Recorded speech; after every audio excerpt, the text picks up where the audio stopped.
Hi guys, welcome to CookSoEasy channel. Soak 1 cup 250 ml of flattened rice, that is poha, for a few minutes till it is soft.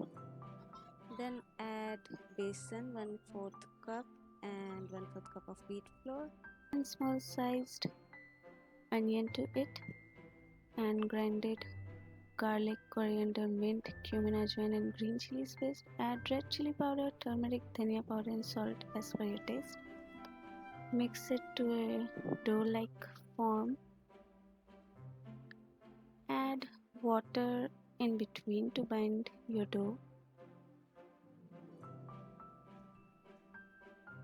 Now make patties out of it on a foil paper so that it doesn't stick, and then shallow fry it from both sides to golden brown.